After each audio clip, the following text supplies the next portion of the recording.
Good morning. Happy Wednesday. Happy Black History Month. And thank you for joining us today for our first webinar presentation offered by the Illinois Department of Commerce and Economic Opportunity. My name is Matt Simpson. I am the African American Business Development Manager with the Illinois Department of Commerce. I'm in the Office of Minority Economic Empowerment. And I'm very excited to be presenting the first presentation for the month, Roots and Achievement, Black Agricultural Business in the state of Illinois. This is a webinar presentation that is part of our ADME webinar series. ADME is an acronym. It stands for Advancing the Development of Minority Entrepreneurship. It is a partnership between our office, the Illinois Office of Minority Economic Empowerment, and the Illinois Small Business Development Center Network. What we do is each month we bring together some dynamic content, subjects that are important to the communities we serve, minority-owned businesses, women-owned, veteran, and individual disability-owned businesses. We bring subject matter experts, and occasionally we have an opportunity to align the planets and bring some dynamic perspective to you as we're doing for Black History Month this year. We have an amazing panel of speakers today touching on the topic of Black farm business, Black agriculture business in the state of Illinois. And this presentation is being organized in honor of our Black History Month programming. So what we're going to do is have some comments from the Deputy Director of the Illinois Office of Minority Economic Empowerment, as well as the State Director for the Small Business Development Center.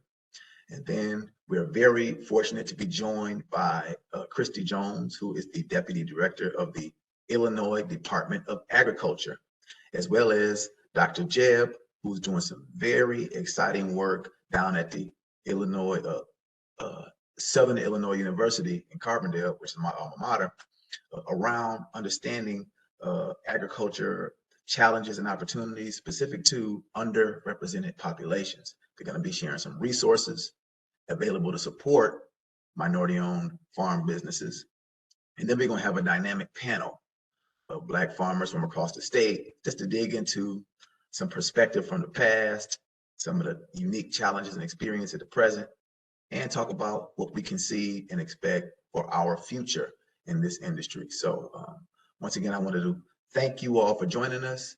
And with that, I will pass the microphone to the Deputy Director of the Illinois Office of Minority Economic Empowerment, Rebecca Estrada.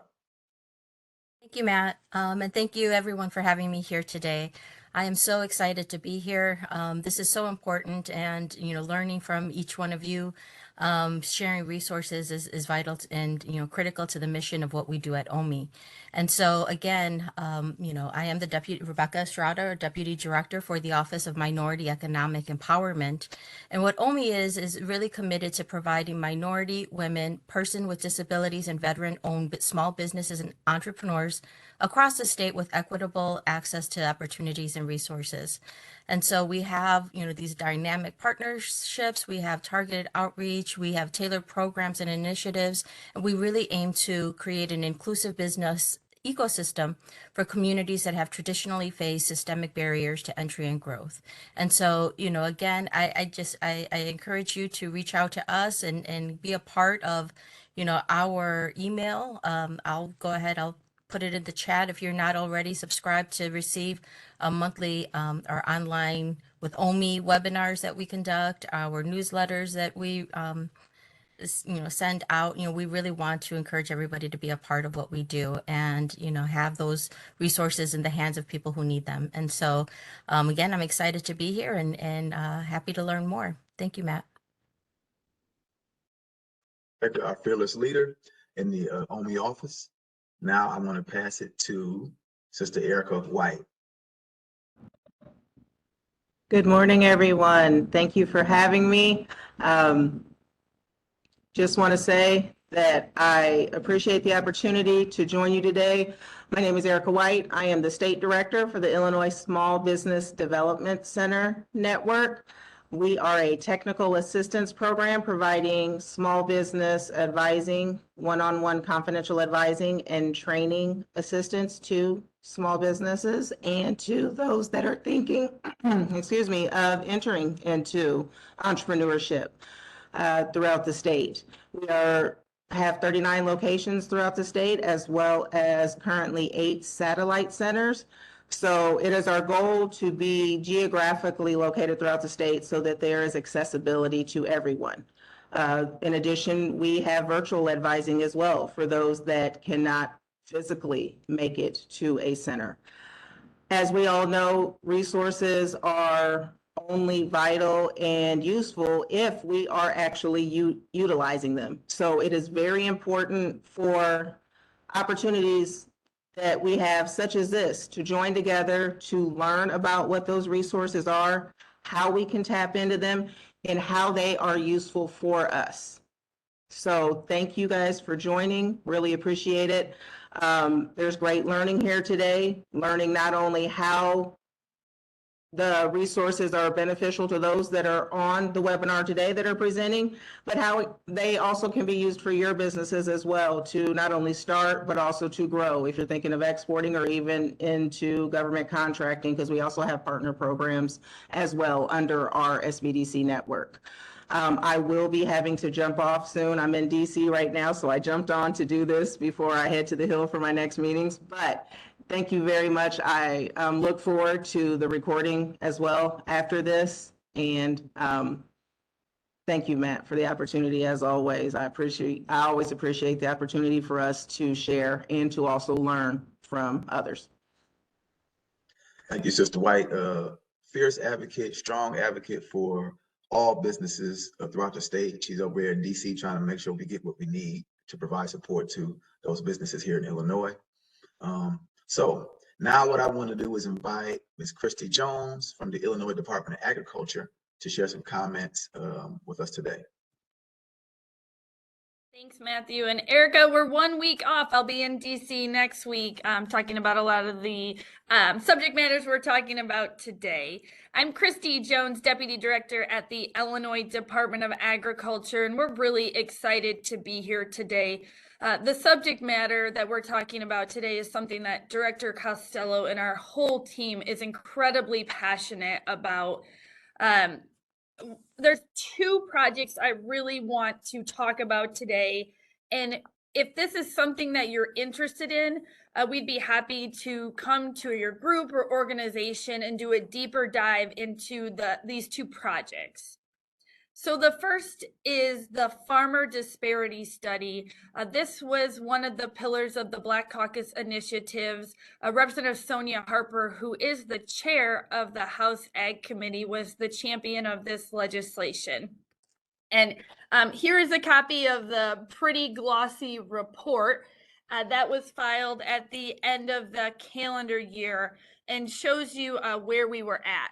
So we wrote this report in conjunction with the 4 academic institutions in Illinois that have schools of agriculture. So University of Illinois, Illinois State University, Western Illinois University, and Southern Illinois University. And I'm joined by Dr. Jeb Esservathan, who is from SIU, who's going to talk a little bit more about it. What I really wanted to focus in on today is just because the study was filed at the end of the year, we still feel like we have a lot of work left to do. There is a survey open, and anyone who is in the farming industry can complete that survey. What we are really looking into is what are the obstacles and challenges for Black farmers. We know that farming is a generational business.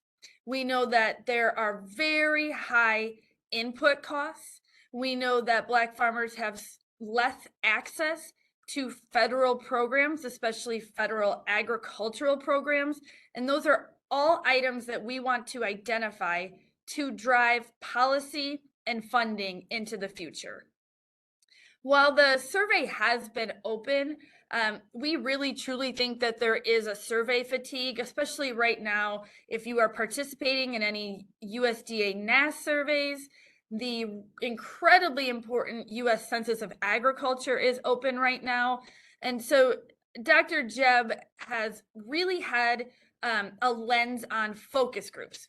We think that focus groups are going to help us gather more information in an organic manner. And so I am going to turn it over to him to talk about how you can bring a focus group to your community, to your organization. There's compensation involved. So he is the expert. I am going to put in the chat pod a link to the survey, and I will also get that to Matthew because someone just requested that, and I'm so glad you did. So Dr. Jeb, I'll turn it over to you. Thank you, Christy, and thank you, Matt, for inviting me for this event. It's such a great opportunity for me to just hear from you. So that's what I'm actually here to just look. I'm just looking forward to hear from the Black farmers, your experience in those. So Christy introduced this project, and I just wanted to mention that Governor Pritzker is very interested. Lieutenant Governor's office is interested, and obviously the the director's office, Director of Agriculture, very interested. The good part about this project is that, they said, okay, now we're going to give it to the researchers who are going to do it, and we are not going to drive the agenda. We're going to let them find whatever they have, based on any organic conversation that they have with the Black farmers that you could actually bring to the table and present, and we will document. So the final, or at least the final objective or the goal of this project is to see if we can have some policies where we could just break down certain barriers. We could have some policies that could correct some past challenges that specifically Black farmers have faced. So this project is just main focus in the minority group is the Black farmers, not just every minority. So I just wanted to say that there are, so this is actually 4 institutions that are driving this or leading this research part. So ours is one, University of Illinois is the other, Western Illinois University, and the Illinois State University at Bloomington, Illinois. So we 4 institutions are working together, and Christy is there to provide any she's coordinating, basically providing any networking, other resources, funding. Let's see, everything is taken care of. So we are doing the research part.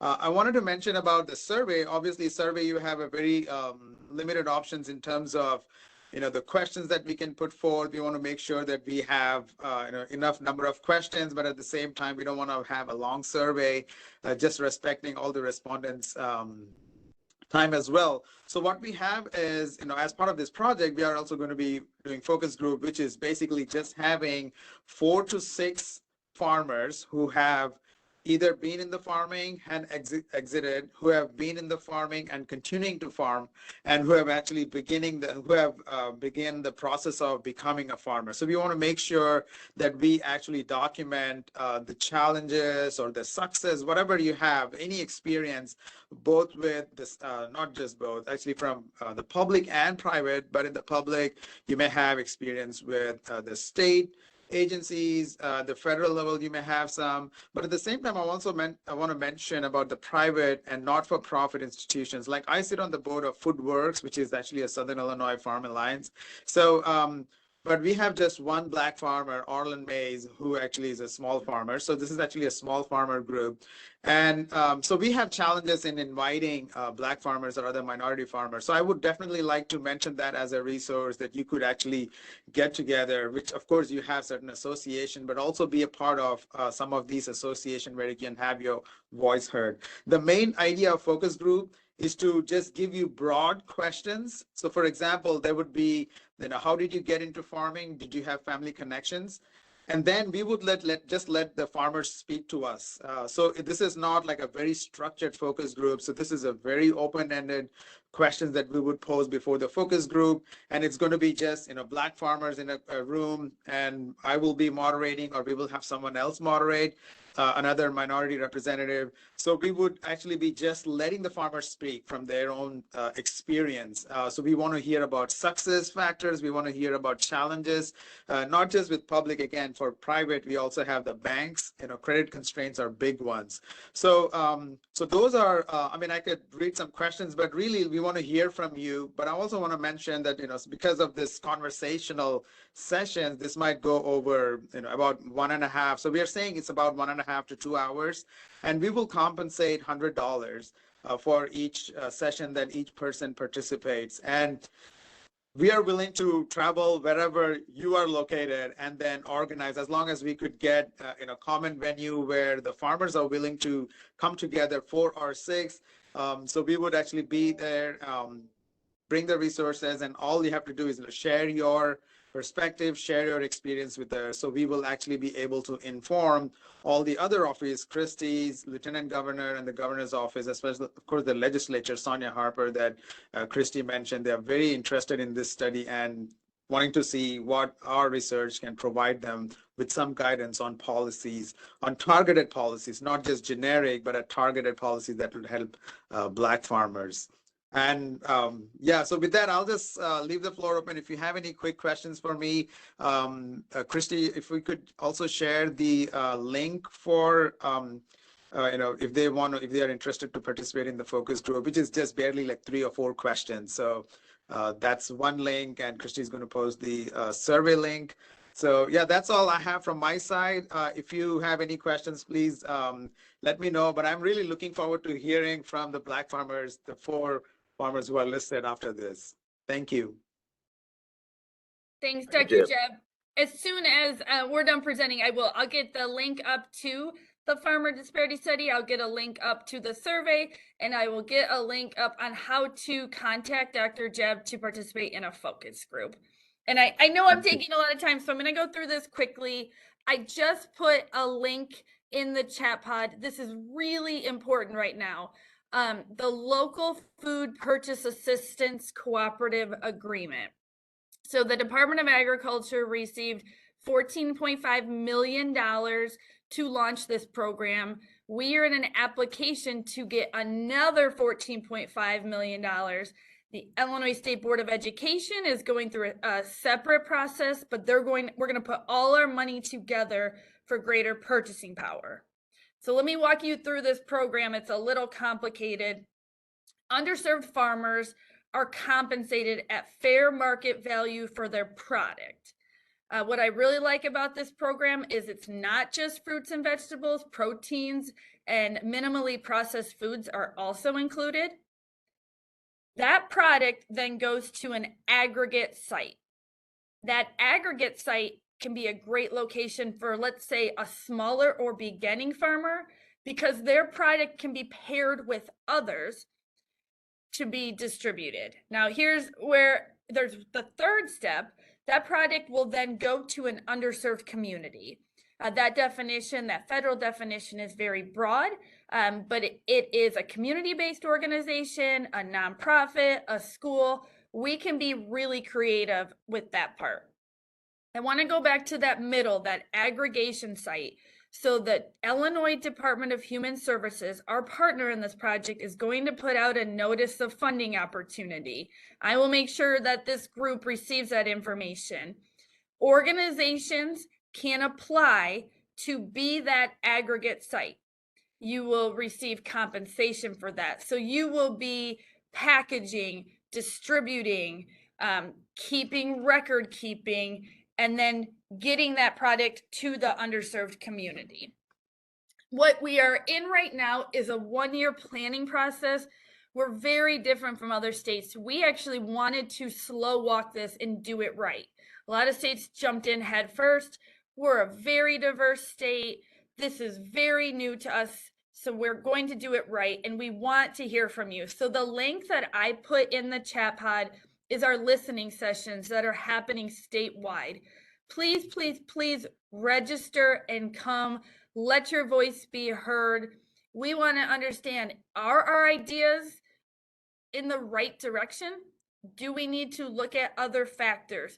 what are you seeing in your community? And obviously we may see very different things in Champaign County, Alexander County, and Cook County, and we want to take that all into account.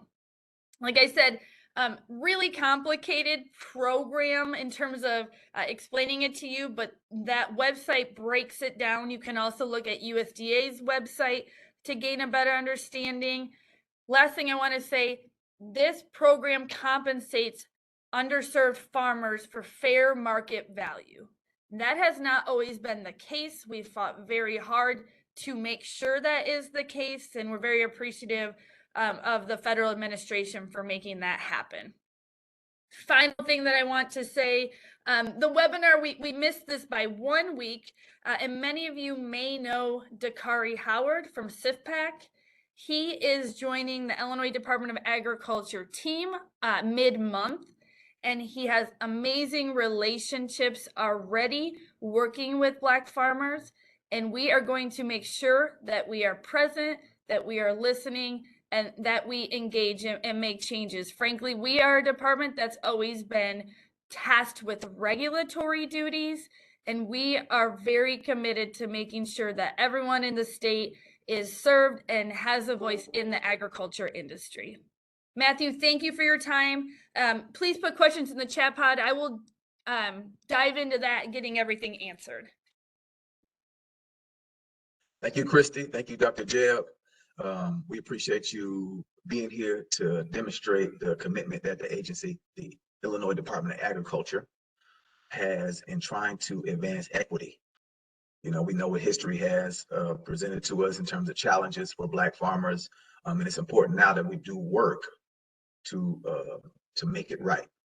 And speaking on that, I see in our attendee listing, I want to just try this out. I tried to shoot a couple chats, but it wouldn't be right if I didn't at least make an attempt. We have the legislator who's worked very hard to represent the Black farmers' interest, called in Sonia Harper. What I want to do is, I don't know if she's available to join us for some comments, but I just want to, honor your presence here by giving you an opportunity to make some comments if you can. Sonia, I've moved you up to a panelist just to hear some comments from you on this topic and on the work that you're doing to support Black farmers in Illinois. Hi, Matt. Can you hear me? Yes, ma'am, I can hear you. Good morning to you.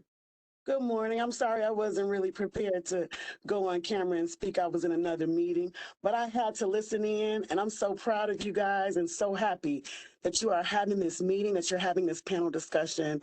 As you know, I've been an advocate for Black farmers, for farmers of color, since coming to the General Assembly. I remember bringing up the issues, and back then I would get laughed at. So to see the strides that we've made, that the importance that the administration is putting on equity in agriculture, I am just so proud, and I will continue to work with you guys, and whatever you need from me, let me know.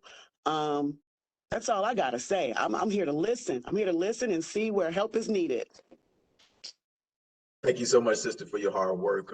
It's a thankless job sometimes being a legislator. You have a lot of constituents to consider, and oftentimes the squeaky hinge gets the oil. And what I'll say is, in speaking with these brothers who we have on the line and the sisters as well, they got their head down doing the work. They don't always make a lot of noise, but the work is so important, and the Black farmers have been so important to our state's history that you standing up in the way that you have to do this study, to advocate for resources, is going to do a lot of good to advance equity in ways that it should be. So thank you for your leadership. And we appreciate you just tapping in for a moment to share some comments. Thank you so much. So with that, it's time to get into the panel discussion. What I want to do is first share a little bit of data, some data points that I pulled from the disparity study that was advanced by Christy Schaub, the Illinois Department of Agriculture. Just some data points to help us understand some of the challenges that minority farmers are facing in the state that we have. So of the over 72,000 farms in the state of Illinois, a majority are crop farms, 73% of them. The producers are predominantly white. That is 98% of all farms in the state of Illinois are predominantly white. 71% are male. And the majority of minority non-white farmers own farms that are less than 50 acres in size. And the opposite is true of white farmers, whereas 64% of white farmers own more than 50 acres of land. You see, that's another big difference, that asset. On average, farms operated by whites receive more conservation program payments and other federal program payments. African Americans receive the least amount of conservation program payments and 44% less payments than whites of all other federal farm program payments. Human capital is low among minority farms. A majority of self-employed Asian farmers have less than a high school diploma.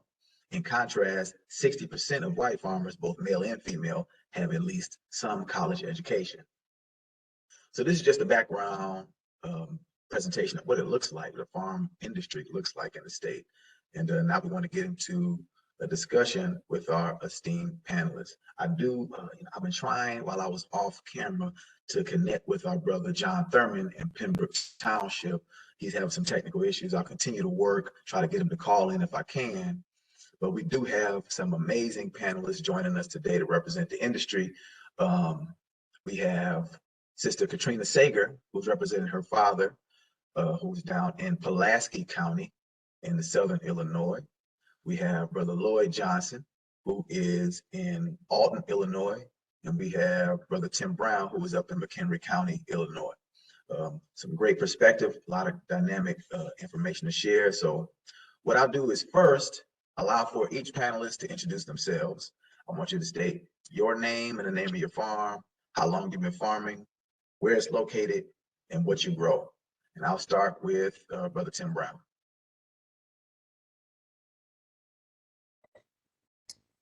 Good morning, everybody.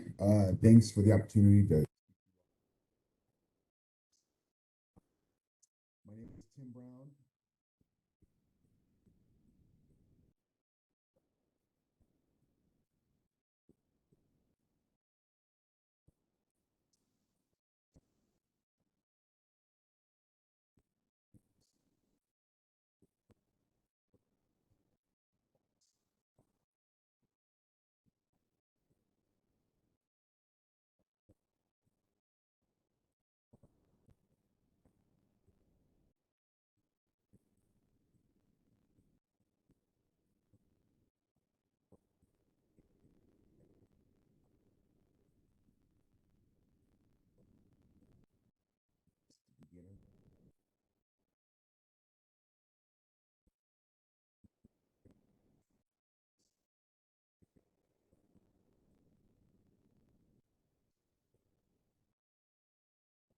I don't know if it's just me or is the audio going in and out on Tim?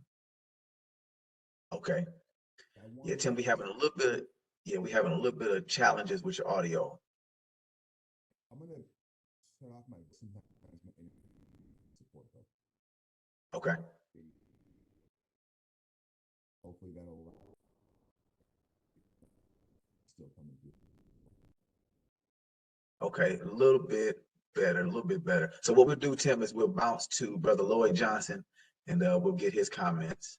Lloyd, where you from, what's the name of your business, how long you been farming, and what are you growing?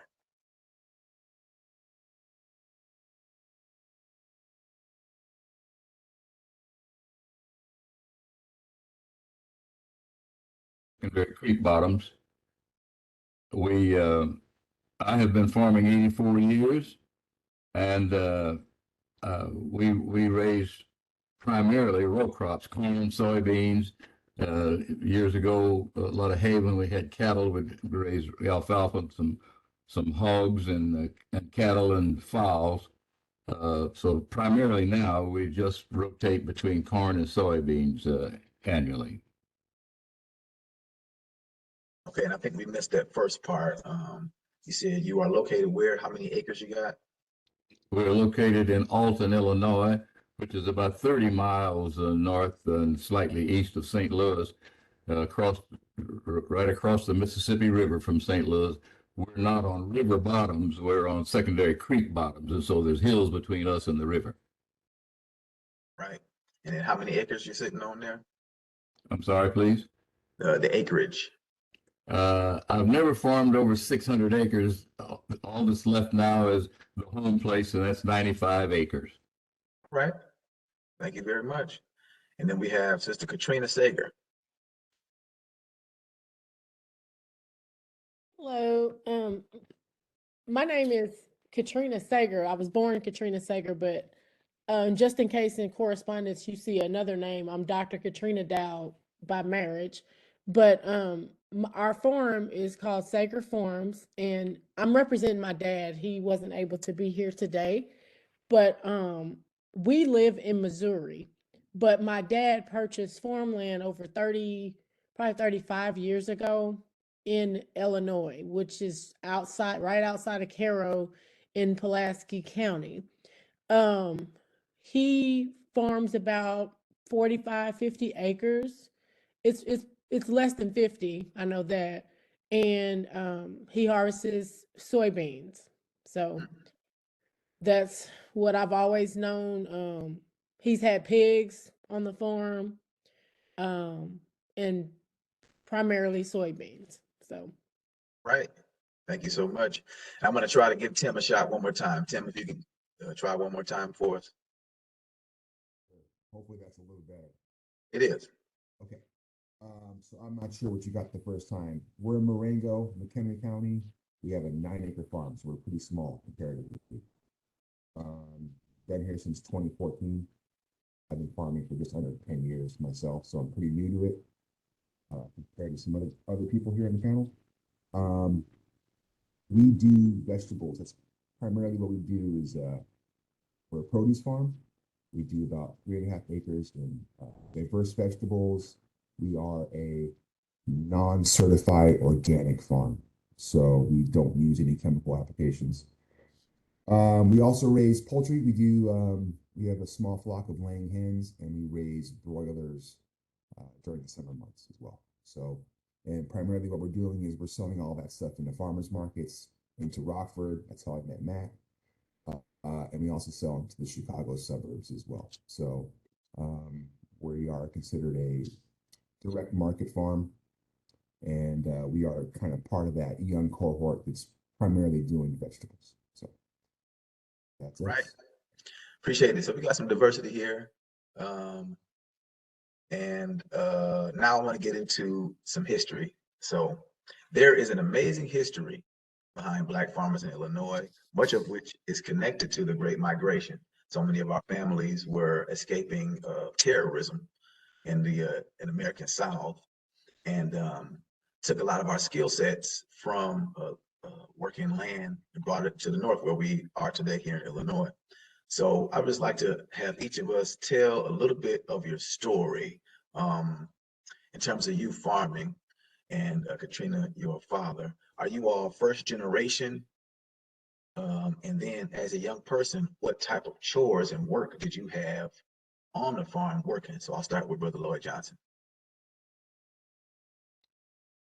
My great-grandfather in 1850 purchased 200 acres here. I'm a fourth-generation farmer, and nothing has been passed down. We have each bought the property ourselves. We just worked hard all of the time. Even I started milking cows when I was 5 years old, and so we farmed for years with horses. And you just walk behind a 12-inch walking plow and did the plowing and worked ground with horses. My dad bought his first new tractor in 1949. So there's been those changes since then.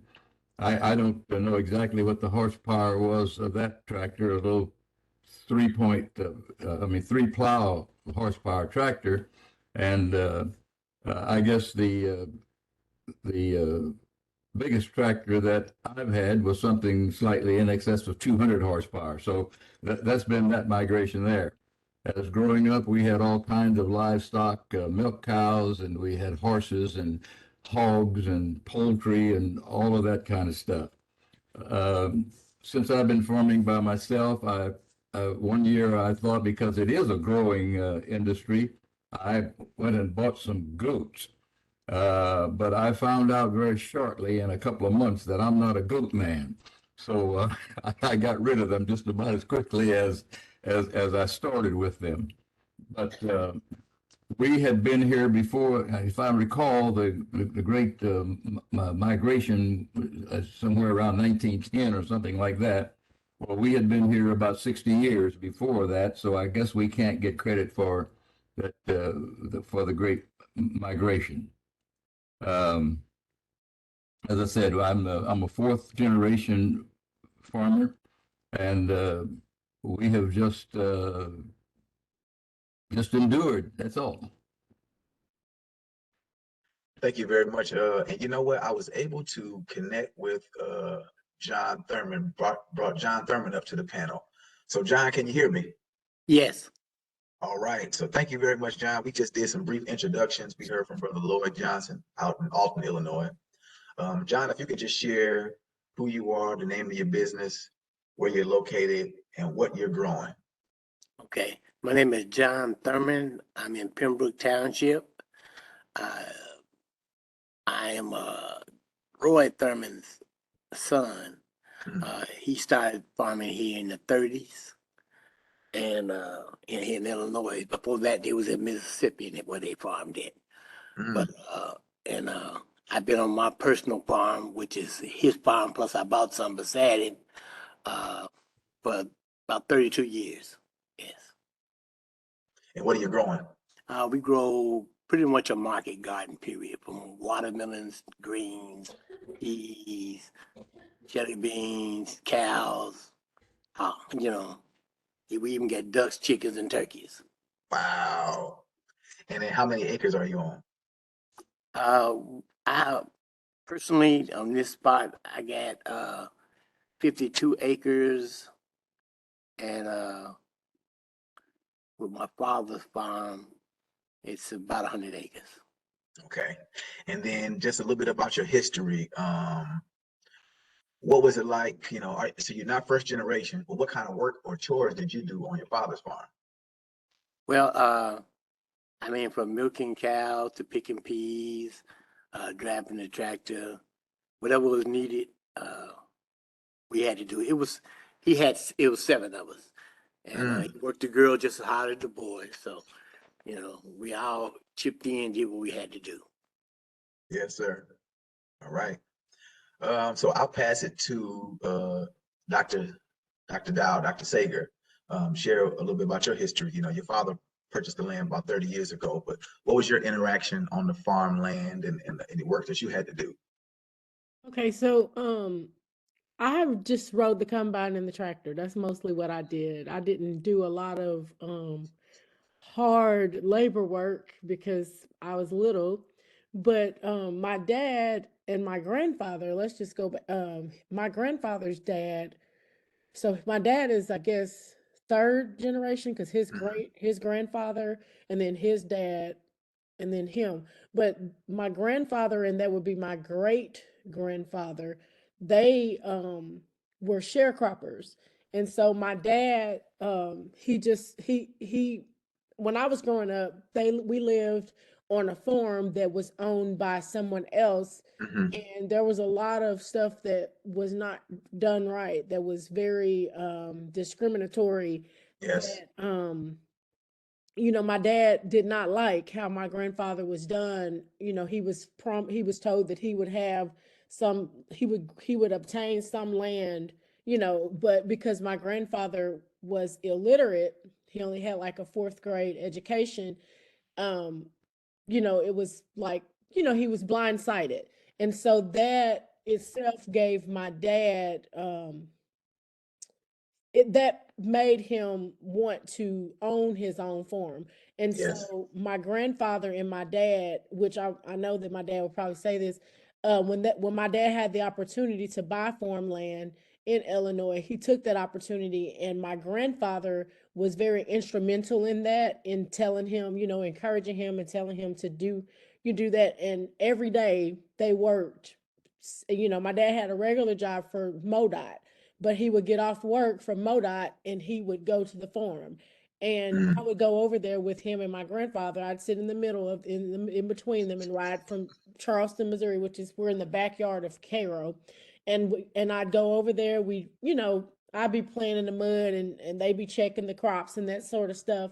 And then when it was time to plant, I would be on the tractor, and time to harvest, I'd be on the combine. So it was just a very, it was a 30 years ago, doesn't seem like a long time, but for us to be looking at the disparities now that still exist Mm.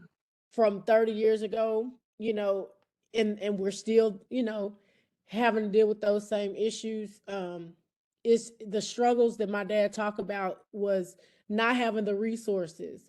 I can remember, like, he may would spend all of what he earned one harvest paying to fix one of his trucks, or he would probably have already spent out before he received his harvest, because he would have to spend money to fix his combine so that he could use it for the harvest. So Yeah. then you really didn't make anything, because you just spent thousands of dollars to get your equipment fixed, only to pay it back out. So I've seen the struggles, but since then, over the last, I guess, 15 years, maybe 20, I don't know, but the farm is paid for. But now you still, I mean, even with 40 acres or 50 acres of farmland, buying the equipment is very expensive. I mean, you're talking about $1 million tractors, combines, probably more than that. But so what he does now is he leases it out. So Mhm. Thank you so much. mhm. I want to hear from Tim on this. Tim, you have a rare, I know a little bit about your background. You come from a different part of the country here to Illinois, a different profession and industry. So what's your history in farming, and tell us that background. Sure. So yeah, I did not grow up on a farm, like I said earlier. Definitely first generation. I grew up in Los Angeles, California, so pretty far from any farm in the Midwest. I did not grow up, but my parents had a small backyard garden and things like that. So it wasn't really until we moved out into the Midwest in 2008, after my wife and I got married, that we were in a position to even, start farming. We lived in Chicago for 2 years. We moved out here. And then after that, we bought a small house in Elgin after the birth of our first child. Um, and that's kind of where I got the bug to grow food. Um, I got bit by that. I just kind of tore up the whole backyard and just started planting everything I could every year. And the garden just grew and grew and grew. At that point, I hooked up with some not-for-profits that were doing farmer education. There's a group called Angelic Organics.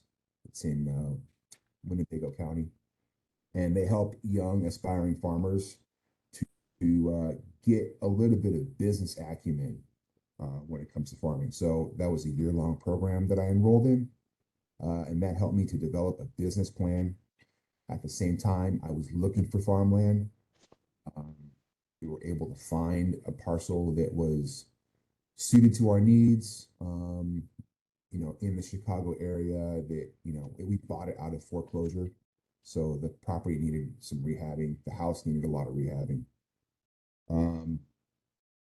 Yeah, so that's how we got started. It was pretty much just the drive to do it. We hooked up with people that could help us not learn how to grow on a commercial scale. I had to do that separately. But they helped us get our heads around the actual business aspect of getting into farming, which we were completely ignorant to. After that, I did go apprentice on another farm for 2 years. So I helped another grower, and she is actually the one that I credit, helping me get some production skills on a commercial scale.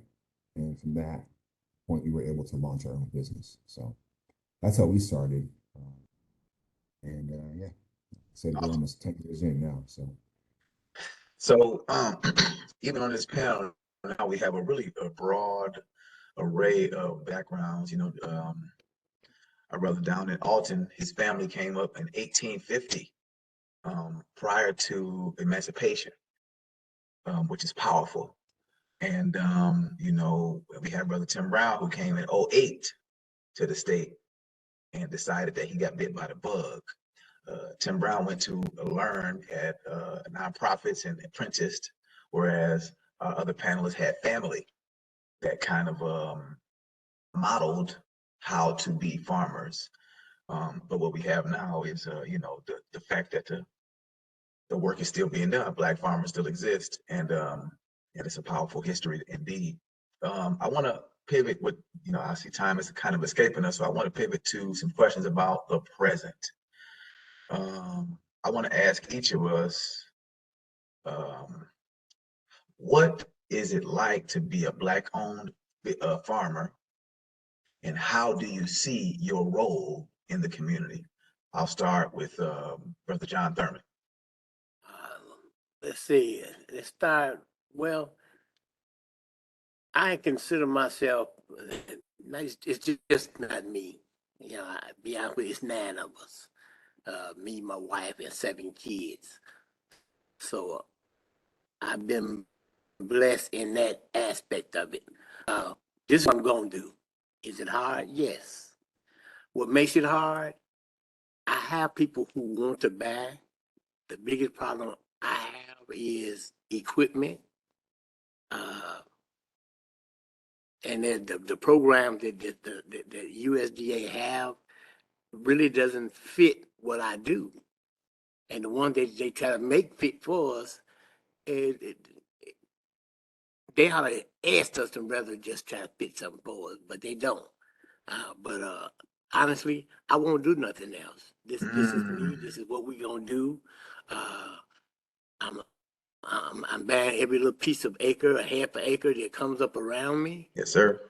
So this is something we're gonna grow into, and we're gonna do this. But I won't tell anybody that it ever gets easy. But if you love it like we do, it's just what you're gonna do. Yes, sir. So one more question though, how do you see your role in the community?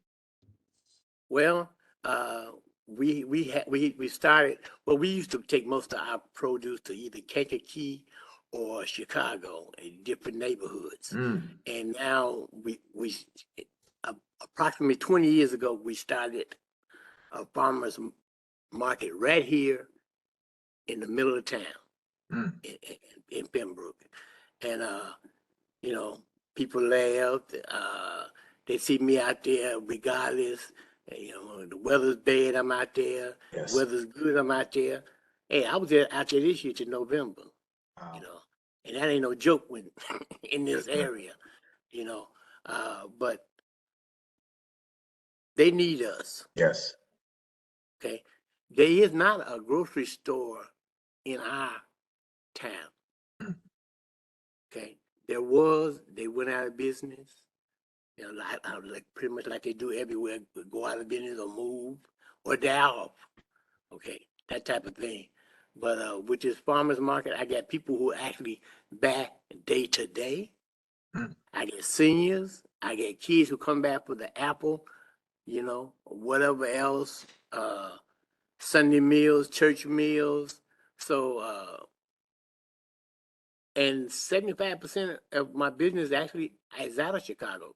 They come out on the weekend and drive through. So we are a part of the community that if we weren't here, it would really get rough. Yes, sir. I mean, they got a pantry, but I'm gonna be honest with you. You don't build a community with a pantry. Ooh. Okay, you build a community when a person can go out and spend their money to get exactly what they want. They got pride in it. Okay, they know they earned it, and they feel good about it. And now, if you're sick and can't do, that's a whole different thing. That's where the pantry comes in. But for us that can get up and work. We like to spend our money the way we want to, when we want to. And that's the reason why I come out. Usually I'm set up at 10 o'clock and I stay out to dark. Okay. And to make sure no matter what shift you on, you can get what you need for your dinner. Yes, sir. For whatever you need me. So yeah, we are a big part, and we got other things we want to do, such as open our own meat house. But I'm playing with USDA right now, so we'll see how that work out. Right. But you know what, brother? I appreciate you being here because there's some people on this line that want to help you realize that vision. And, you know, I'm glad we connected. We'll be in touch further. I want to go to Brother Johnson. What is it like being a Black-owned farmer? And what do you see your role as in the community? In a discussion with some other fellows one time, the subject came up there of who the best presidents that came through time.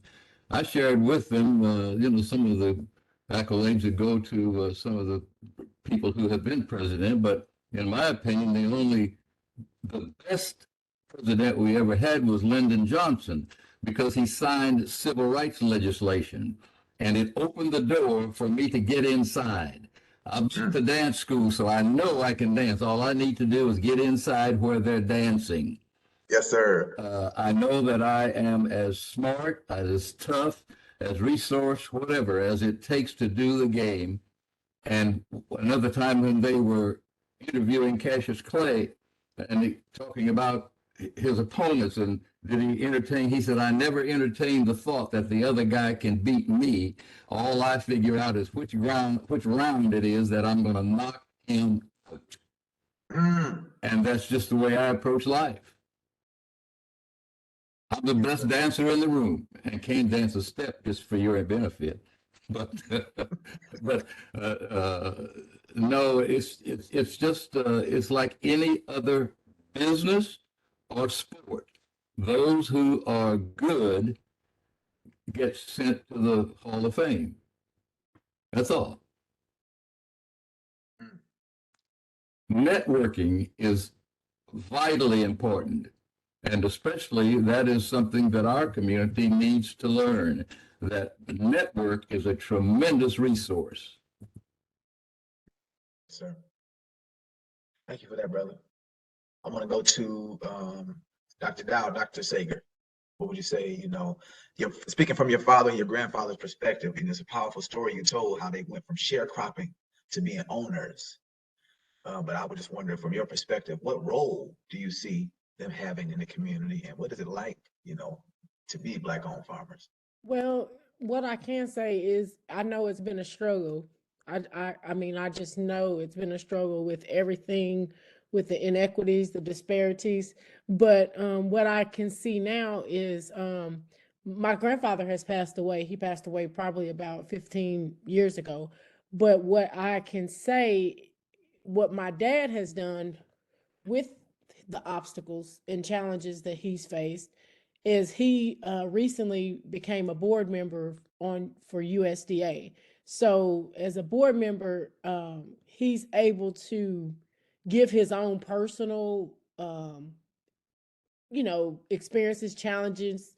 And he's only one person, but he's able to network with other African American farmers in the area and voice those opinions and statements, obstacles, challenges to the board that he sits on with USDA. So like the other guy said, you know, a lot of the resources that USDA has may not be were not able to help him over the years before, but hopefully that he is a member, maybe he can make an impact.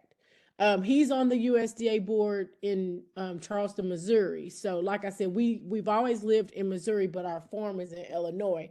And so my reasoning for wanting to be involved in this is because I was telling my dad, maybe we need to pull from the Illinois side since the farm sits in Illinois. and you can't get resources for Missouri and for Illinois and vice versa. So I think that he's made impact. There's been a lot of younger farmers, younger Black farmers. I remember growing up, in high school, there was like the VOAG clubs and things of that, and they were always saturated with your white counterparts. Well, over time, I see a lot of Black or African American boys, young men and women, learning more about agriculture and being in those types of clubs. My dad has been a person that many have came to, young men, about farmland and things of that such. So just being that wise person that can give information, to the next person to help them get further along on their journey and success as a Black farmer. That's awesome. I want to hear from Brother Tim Brown. The question is, how do you see yourself in terms of a role in your community, and what is it like to be a Black farmer?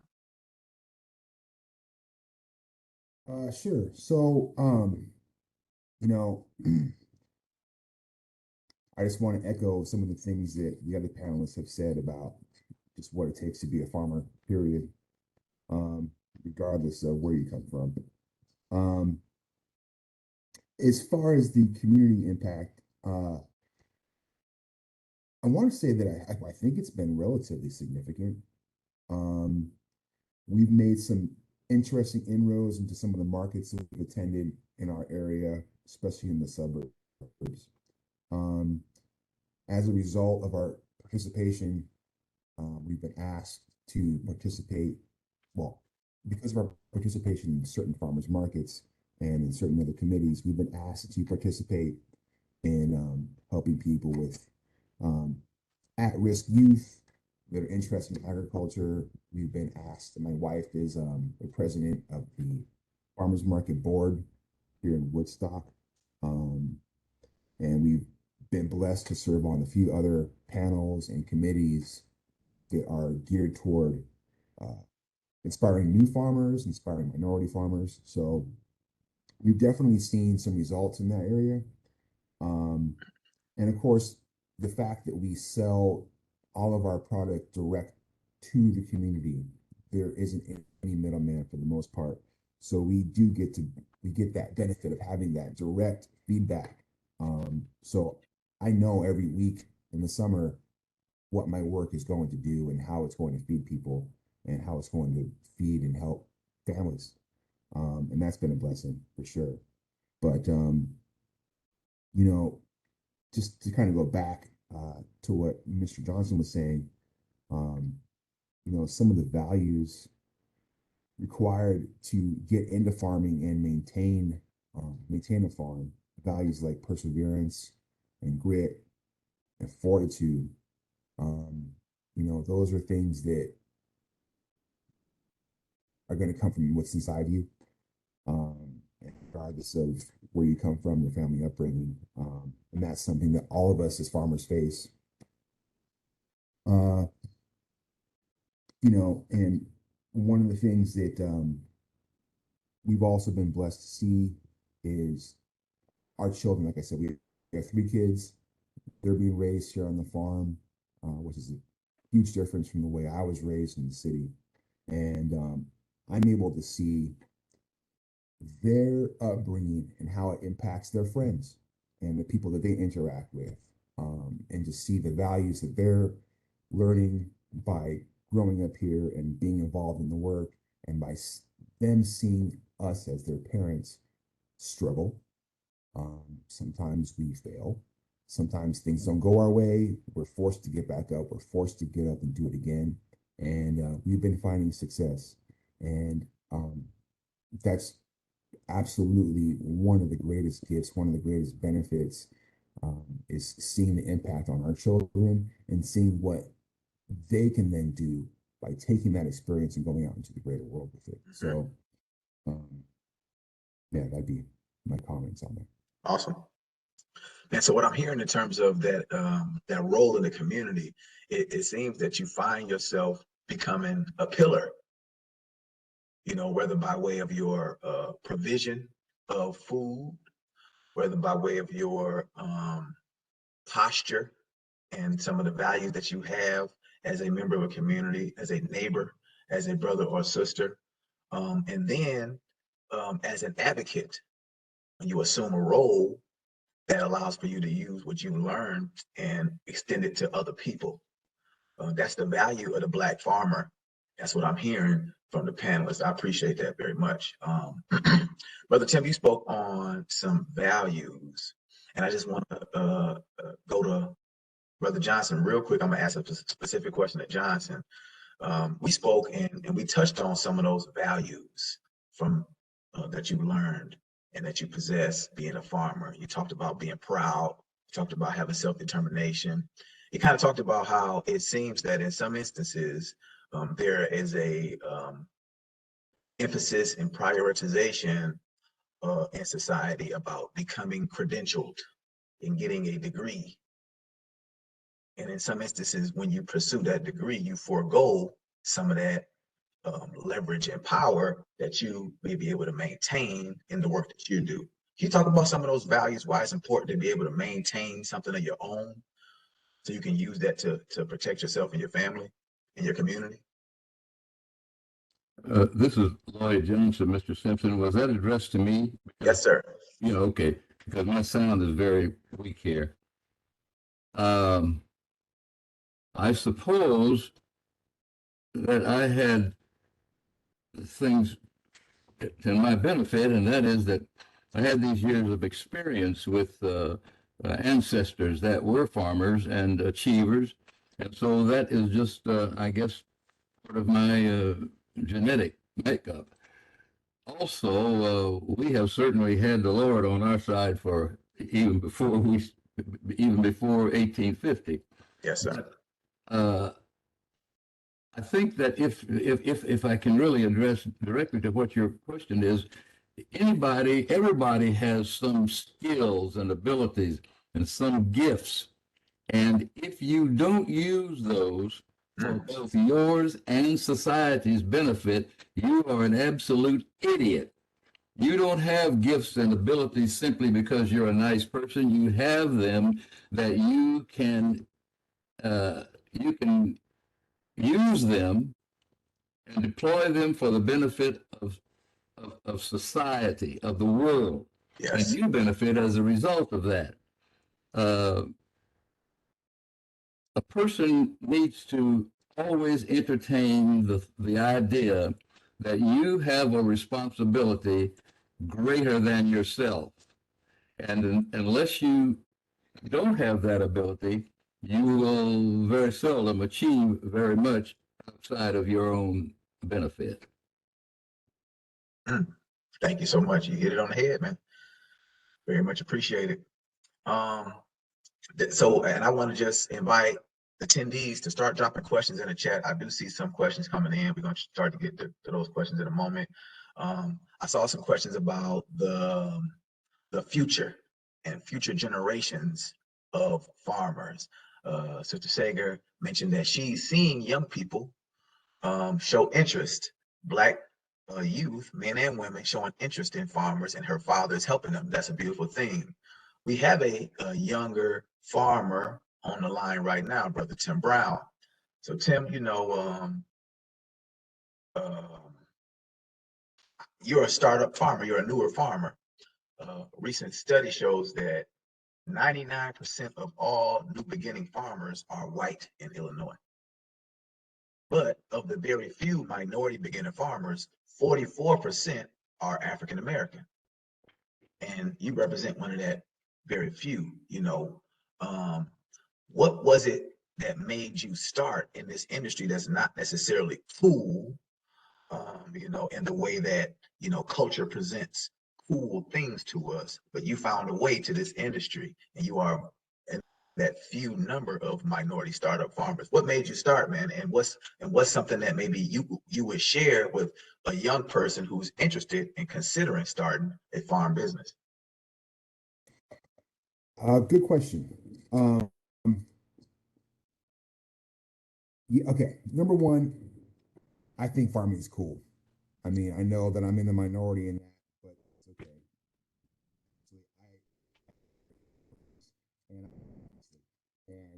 So so when I listen to men who have been farming and women who have been farming for, 20, 30, 40 years, multiple generations, I mean, that's what I aspire to do and be. Um, so what drove me to be in that small minority of Black farmers? The issue of self-determination has come up, and maybe if there's one thing I can point to, it's probably that. Honestly, the thing that I really wanted to do was have a piece of land that I can call my home, that I can raise my family on, that was, mine to use as I saw fit. And in order to do that and maintain it, we have to have some sort of income. And I like growing vegetables. So it's kind of a combination of those things that got me to do it in the first place. But it was that self-determination and that need to be independent. I didn't want to. The idea of living in a suburb just wasn't for me. And I know I'm not alone. I got to say, though, going to these I just came back from a couple conferences. And, I am one of maybe 2 or 3 Black people in the entire conference, maybe one of like 10 to 12 minorities overall, including, Native Americans and Hispanics as well. And it's a little uncomfortable sometimes. I mean, obviously there's all the relatability of being a farmer. We can always talk farming, but it would be nice to see other people, other Black and brown people, getting involved, especially young people. And I know you have a question on here. What would be something to attract young people? What would make it cool, quote unquote? And it's a hard question to answer, man. I don't have a really good answer to that. I don't know how you turn into getting dirt underneath your fingernails into, what's cool. Yeah. I'm not sure how we get there just yet. I would say that, where the value when you go inside the house at the end of the day, it's that independence. It's that knowing that you are the one driving the bus. You're doing all the planning, what your mind can conceive, your hands will achieve. What it's a beautiful thing to plan out the garden right now. I'm doing that. That's how I spend my January. Everything has a home, and it's a beautiful thing to plan that out, lay it out in your mind, lay it out on a spreadsheet, and then go week by week and actually execute that. There's a lot of power in that. And then to see the things, some of them do not work out the way you anticipate them, but most of them, come to fruition. And the highs and the lows, having to endure that and get up and do it again year after year after year, that's what is enticing to me, man. That's beyond what you see on Instagram, which is what, that stuff, it doesn't get you very far. It's really that it just gives you so much value, adds so much value to your life, to be able to kind of go through these experiences and come out the other side. And it's not something that's going to be easily replicated out in other industries, because the challenges you're dealing with in agriculture are unique to agriculture. So, I would almost present it like a challenge, that would be the way I would try to entice younger people to get into the game, is just because it is challenging. It's the best kind of challenge though, and it leads to amazing results if you can stick with it. So I don't have a really good answer to that as far as how to make it cool. I honestly think at the end of the day, it is just going to be a calling for some people, and some people are just always going to reject it, but that's okay. Because no matter what, I mean, it's here to stay, right? So Yes. Yeah. Man, that's a perfect answer. Got a question for Brother John Thurman. You do a lot of market farming, you said, you mentioned that, and you have a presence consistently selling to end users, to families, to individuals. And I love the way you framed it. Whereas, obviously there's a role for the pantry, but this is something different. And your presence is really making the community stronger and safer and more healthy. So can you talk about, though, how there has been an interest in more healthy food options, more natural choices and things like that? Have you seen that kind of translate into your farm doing better, or how have you seen that shift impact your business? Well, originally, it was mostly seniors and maybe people in their 40s that had maybe their grandparents had been on the farm, that type of thing. That was our biggest customer. But as time went on, yes, the healthy food and all this, even COVID helped. I know that sounds so sad, but hey, let's get real. Let's be honest. It did, and it drove people outside, and they got to looking around and seeing. Okay, but I would say approximately 30% of our customers are young people. And I'm talking about from 8 to maybe 20 something. Some of our biggest customers. And, but we still have the majority is the seniors or the 40 and 50-year-old that what grandma used to do. Yes. And but also I like to hit on youth and getting them excited. Cool.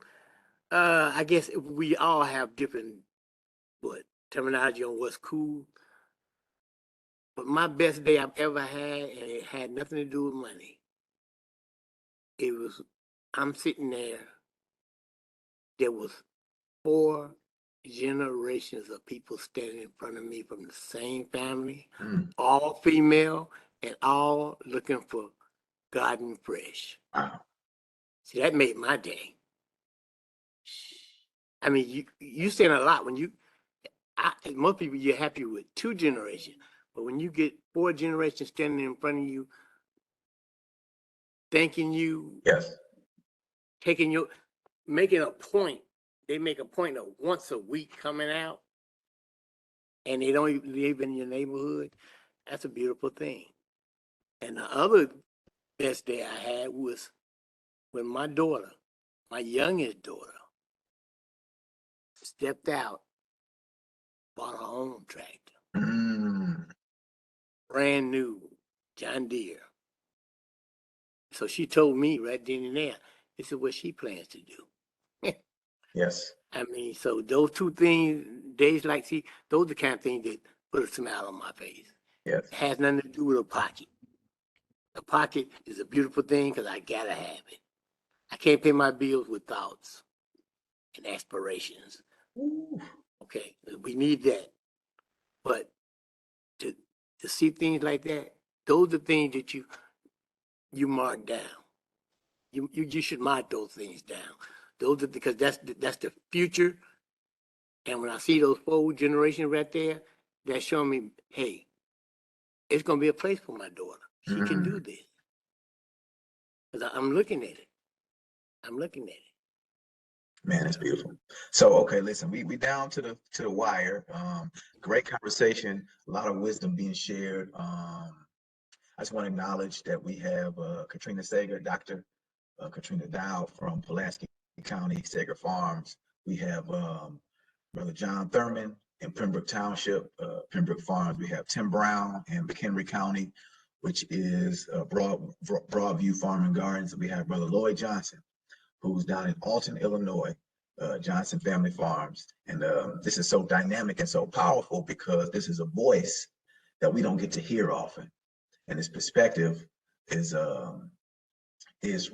organic, to use an analogy. about the topic we're discussing. So I just want to thank everybody for tuning in and really acknowledge and recognize the power that we have on this panel right now. We're gonna get into some final questions. I want to direct this one to Sister Katrina. We had Peggy Bowler ask, and you mentioned the USDA and being involved in these organizations and these associations and things like that. Are any of you part of local chambers of commerce? Do you think it would benefit you resource-wise? I think you kind of touched on a little bit, how it doesn't always seem to be fruitful to participate in these associations and organizations, but I want you to touch on that. Like, do you belong to a chamber of commerce or a farmers association? Do you find that it would be beneficial?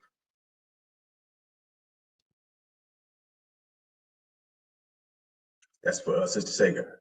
Okay, for me, okay. I wasn't on mute. Okay, I don't belong to a chamber, but I didn't say this before, but I'm a realtor as well. I just became a realtor. And one of the reasons why I became a realtor is, first of all, I want to help African American minorities to become owners, land, homes, businesses.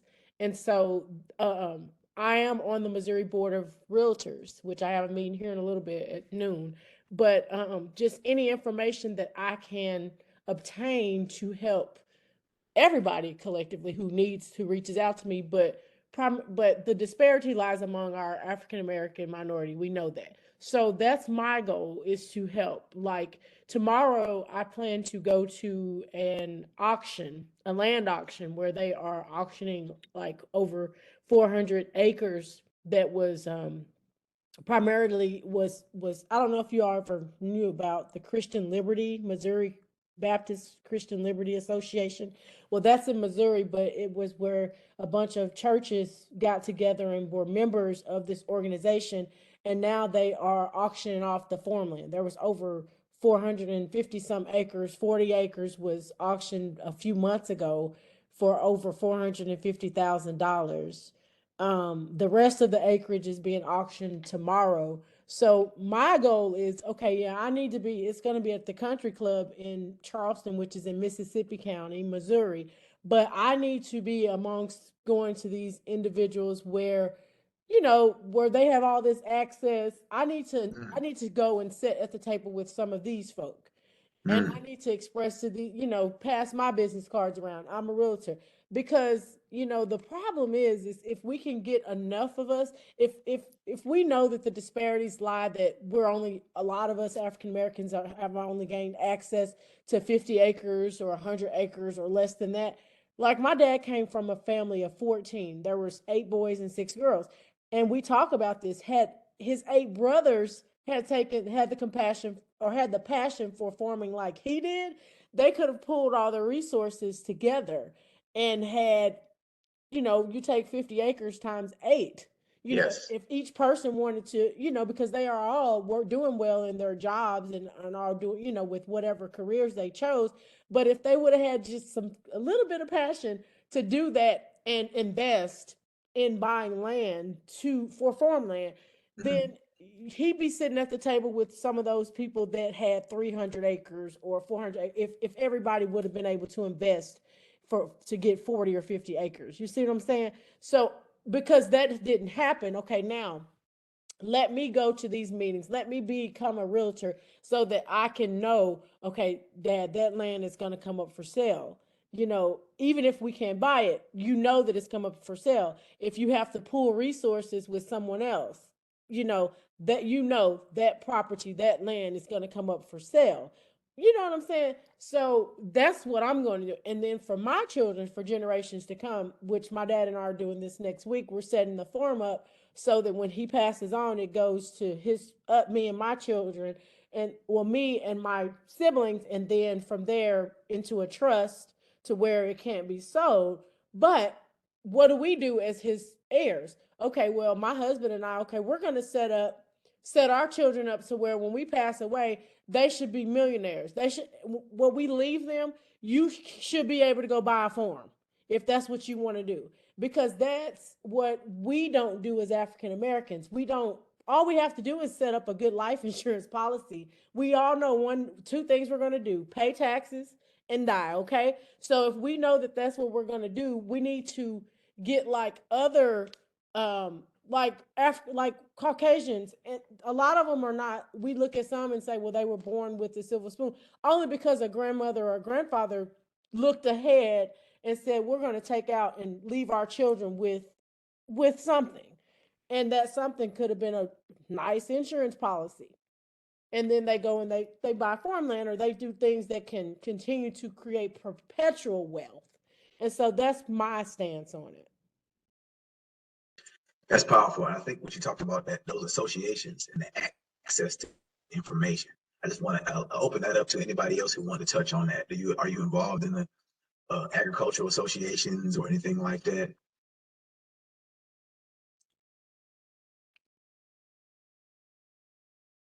I know, Brother Johnson, you're involved in the Black Growers. Yeah, I'm naturally a member of the Farm Bureau, but also I belong to a group of National Black Growers Council, which is exclusively, I want to say predominantly, because I'm not from the South, but they're exclusively Black row crop farmers in the South. But most of these guys are farming thousands of acres of ground, and it's been such an insightful thing, both for me and for some of them, for us to be together, to share ideas and advice. It's been very, very interesting to do that. And they are, as a matter of fact, I thought about, I was up at Pembroke County here a couple of weeks ago and talked to a Dr. Taylor, I think I know her name was, and I wondered if our panelist was familiar with her. But up there, I know that she's spearheading an organization that is trying to put together 2,000 acres of organic farming, and that's becoming a very growing industry in farming. My encouragement to young people, though, because it is so just almost prohibitive unless you have ancestral involvement in farming, the cost that it takes to get into it's just almost prohibitive. But we need to look at the fact that farming is simply one of the tenets that is in the industry agriculture. And there are a lot of attending activities connected to agriculture for the benefit of farming. And it's advisable that people that have some tolerance even for agriculture, that they go to the state universities, get their literature on the different specialties that you can get in the School of Agriculture. That are doing the same thing that you're doing at other businesses. But organizations, network is the place that you broaden your knowledge, rather, of opportunities that are different from, most of us kind of have channel vision. But you get to see other people that are doing well, that are doing something that is connected to the industry of agriculture rather than just farming, because unless you have some generations of money or other resources that have been directed for that, like the doctor just got to saying, and money is one of the resources that you're going to need, but you need some understanding of the nature of farming, if that's the tenet in agriculture that you want to focus on. Organizations are a wonderful wonderful place rather to do it. Get in among them and find out, just rub shoulders with him, and the dirt's going to come off of one shoulder onto the other. Right.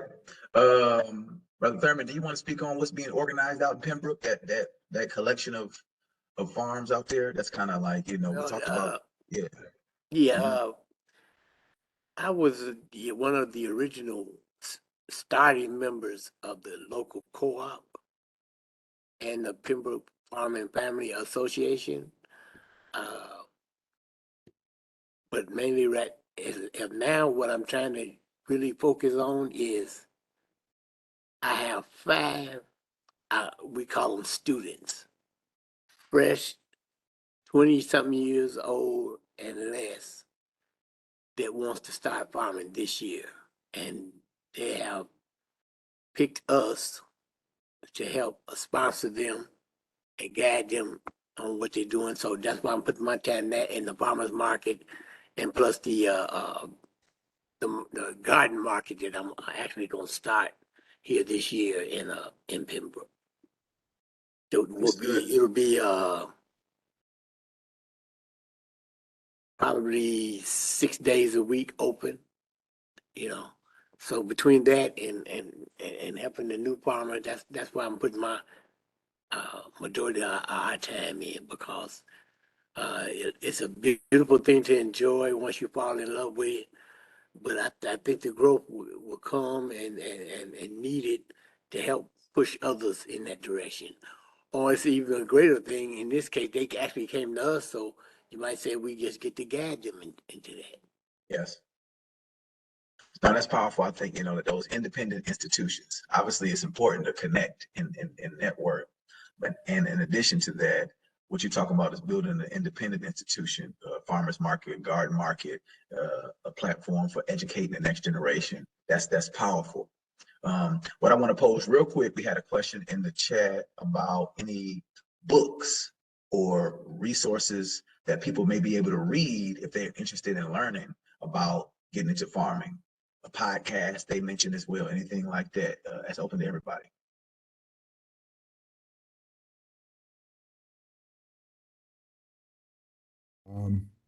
I would recommend a book by a farmer out in Virginia named Joel Salatin. The book is called You Can Farm. And, to Mr. Johnson's point of the cost of farming being the major barrier to entry, I would absolutely second that. Personally speaking, I mean, I had to put out everything I had, we cashed out investment accounts and things like that to get going farming. I don't regret it at all, but it was something we had to do. But the book You Can Farm is a good way for people to. He focuses primarily on livestock, but the point he's trying to make is that you can do it on rented land. You can do it without going into heavy amounts of debt by using materials and that you can get either secondhand or kind of cobble together. Basically, it's a very low cost way to get involved in specifically pasture-based livestock farming. But I mean, that can transfer to, like I said, I grow vegetables. The principles can transfer to different aspects of agriculture. But that's one book I would say that anybody can kind of pick up and at least get their feet wet, at least begin to get their head around what it's going to take. Yeah, like I said, specific to livestock, but it could be applied to different areas of farming. And that was Blair McGonis. So thank you, Blair, for asking that question. We did have a question. I want to just post something real quick to Christy before I put a final question out to the panelists. Sister Vicki Brown asked a question: what is the Illinois Department of Agriculture doing to support African American farmers into the 21st century? Fantastic question, Vicki. And I don't know if you heard me say it, it's not enough, but we are introducing a very seasoned individual in urban farming in the Chicagoland area that will be part of our team. And I know you have to start somewhere, right? So that's one person we hope to grow that team. He already has those relationships, and I think that's going to be critical. I think that a lot of people probably laughed at us about the $30 million I was referencing with the local food purchase assistance. Like, what are you going to do with this? And for us, it's like, we've got to start somewhere. We've got the $30 million brought in. We're going to work with farmers. What do you need? How can we help you? Let's get those dollars in our farmers' pockets. Let's get infrastructure in place, and let's go from there. But Vicky, to your question, we just need to have an open ear. So we want to make sure our doors are open. I think the thing that probably brings the biggest smile to my face is I'm starting to get emails out of nowhere from Black and brown farmers asking for help, asking me really good questions. And I love that. I want to help. We know there's obstacles at the state level. We know there's obstacles at the federal level. And so please feel free to reach out. It's helpful for us to see, you know, if this is an issue, let's say gap training and the availability of gap training. And if this is an issue that hundreds of farmers are having in Illinois, let's get that fixed. Let's get it done right. All right. Thank you very much.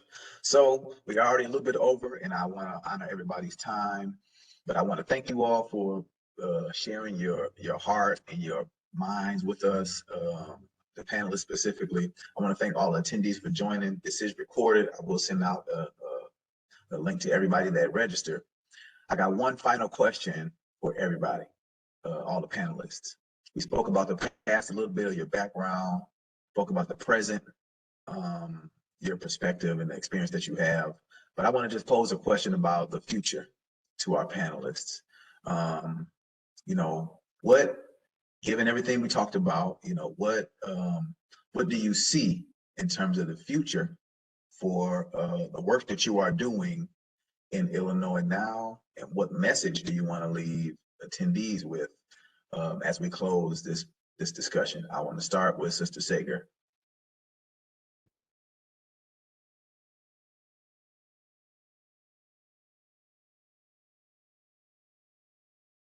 Oh, Katrina, you there? Yes, I'm here. Sorry. Okay. That's all right. Yep. So I just posed the final question.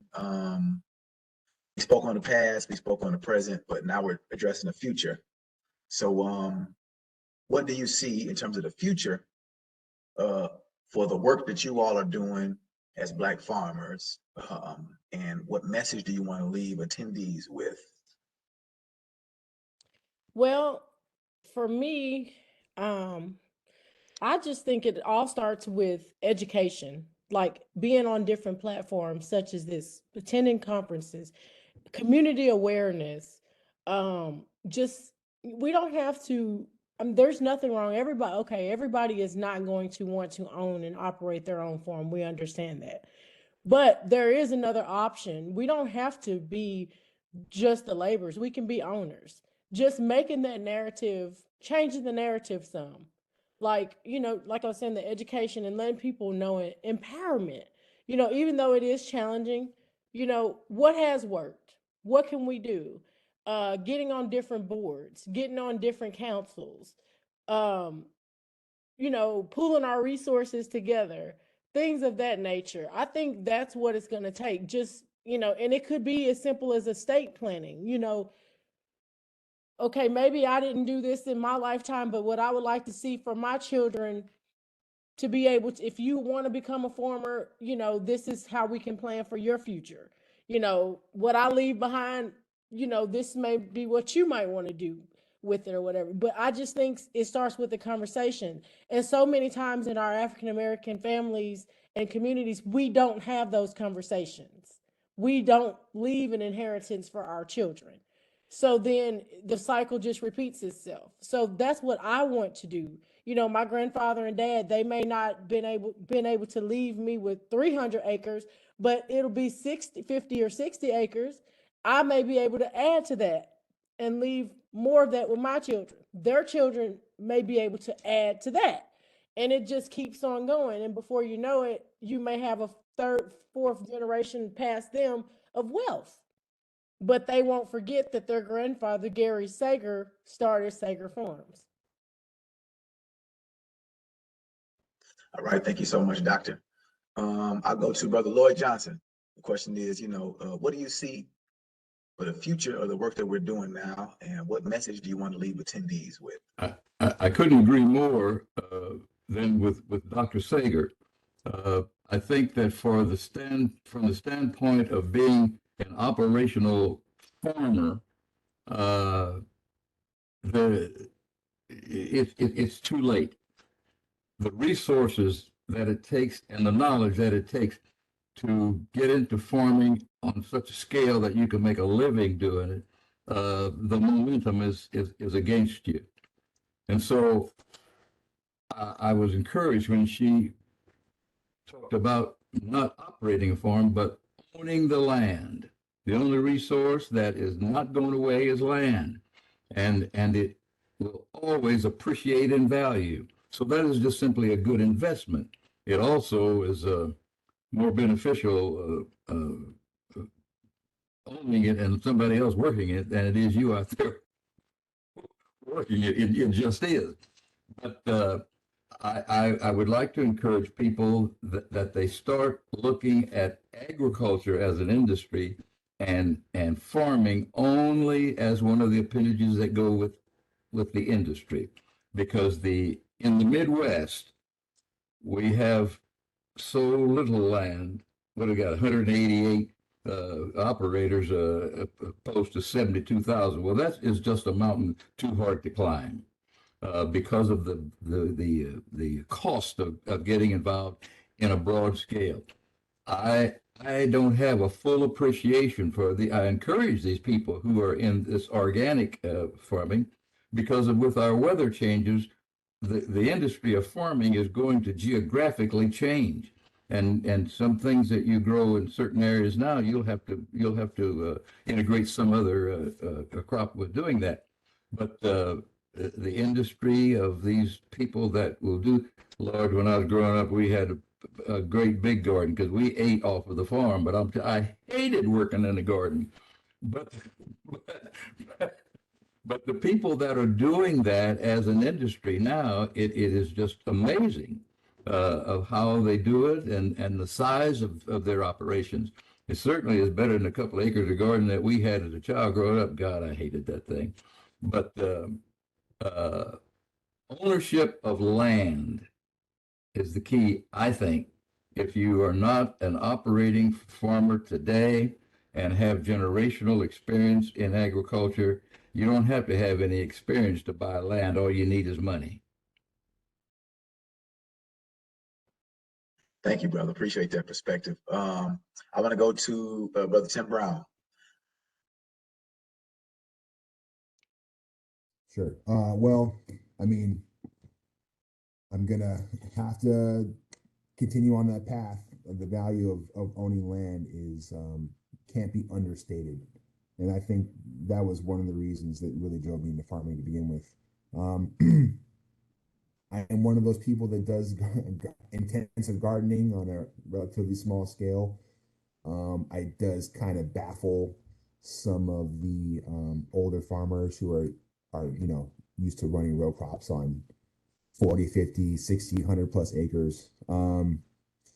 There's actually a lot of opportunity for young growers, young farmers to make a decent income on a smaller scale, doing direct to consumer produce specifically, and meat as well, protein. As far as the future is concerned, one thing that COVID did was exposed how fragile the food supply is around the whole country. Really, really exposed it. And I think if it's one thing that we should have learned from that, it's that we need to kind of rethink the kind of top-down centralized approach that we have to agriculture, where we're shipping in, produce from the West Coast, primarily, and we need to kind of decentralize our food supply and really begin to implement a more robust local regional food system around the country. And that's where I think a lot of opportunity is for young people to get in smaller areas and niche farming, because if we move away from shipping in lettuce and tomatoes and a lot of produce from the West Coast, I mean, that's, we can do all that here. We could do all that here in the Midwest. We could do all that in the Northeast. It needs some innovation.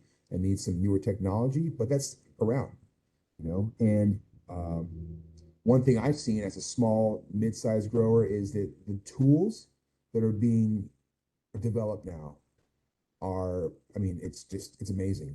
It was not around 10 years ago even. And some of these tools were used like in the 30s and 40s, maybe when Mr. Johnson was working on his parents' farm, working in the garden. They're bringing these tools back, and they're revamping them, they're updating them, they're modernizing them for today's systems, and they work, and they work very effectively.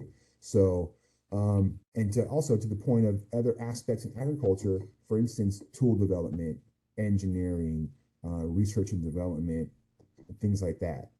I see the biggest opportunities coming through organic agriculture, small scale agriculture, direct market agriculture. I see that being the biggest opportunity for young aspiring farmers to make a healthy living, and not kill themselves both, physically, but, and also not go into massive amounts of debt as well. So that's where I see the fruit tree bag. I think it's going to be kind of divergent. I think, the big growers are going to get bigger because the technology allows them to, but there's also this huge rebirth of small scale ag that's taking place specifically in the organic sector that I think is really advantageous for young growers.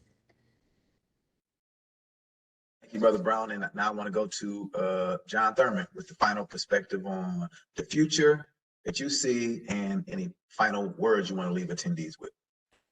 Yes. Well, it's going to be up to the ones that are doing now to entice the ones that we know should be stepping up. Okay. Put the gauntlet out there. We need to pick one or two at least and give them some of your quality time. Okay. It's a guy I spent some time one time. He said farming is fun, but he said the money was in producing. I told him, well, that's the same thing. He said, you ain't giving no respect. That's what we are. Yes. We into production. That's our thing. Yes. Okay. But at the same time, yes, property. Buy, rent, whatever you have to lease, however you have to do it. Because there is a lot of land being moved around, and because others see what we've been seeing for years, and they're really buying it up pretty quick. So there's no guarantees it's going to be anything out there for you if you don't make a move now. Okay, this is the now. They just saying go. The time is now. Yes. And direct marketing, as far as I'm concerned, is the only way. Okay. At the same time, I would like to say I hope you would grow enough to where you couldn't sell it all yourself, and that you had some to put on the market for others. But direct marketing first and foremost, and work with the youth. Well, listen, we way past the deadline, but I wanted to make sure we had plenty of time and space for these important voices to be heard, to tell our own story. And that's exactly what took place here today. I want to thank John Thurman, Dr. Katrina Dow, Brother John Lloyd Johnson, and Tim Brown for joining us today. I want you all to know that the work you're doing is invaluable. There's no way for us to really tell you how significant you are to our past, present, and future. And we look forward to the great things that you all accomplish, and we're here to support you. I want you to know that. I want to thank Christy Jones from the Illinois Department of Agriculture, Dr. Jebb from the SIU Carbondale School of Agriculture as well. On behalf of Rebecca Estrada and Ericka White, my name is Matt Simpson. I'm with the Illinois Department of Commerce, Office of Minority Economic Empowerment. I want everybody to know I'm going to include contact information for each of our panelists their farm, their business, where they can be reached so you can support them and learn more about their story. We want to shine a light on the great things they're doing. I'm going to include the resources that the Illinois Department of Agriculture discussed, including the food purchasing program, that those dollars that are being used to purchase food from underrepresented farms, and opportunities to create food distribution hubs across the state. Great programming we all can participate in to empower our community. Please feel free to visit the Illinois Department of Commerce website. And what I'm gonna do is just open this up real quick. The Illinois Department of Commerce is celebrating Black History Month. This is the Illinois Department of Commerce website. You see, we have a proclamation from the governor recognizing February as Black History Month. Today's webinar has taken place. Later this month, we will be releasing the findings from our statewide Black Business Survey. It's gonna be very exciting. All of the partners, we invite you to download this toolkit to help us spread the word about Black History Month in Illinois. Some great resources to help you find businesses in your community. And just an exciting time to celebrate the contributions of Black citizens in the state of Illinois. So I'll include this in the follow-up email as well. So with that, I want to say happy Wednesday, happy Black History Month. Thank you all for joining us, and enjoy the rest of your day. Scott. Thanks for your time, everybody.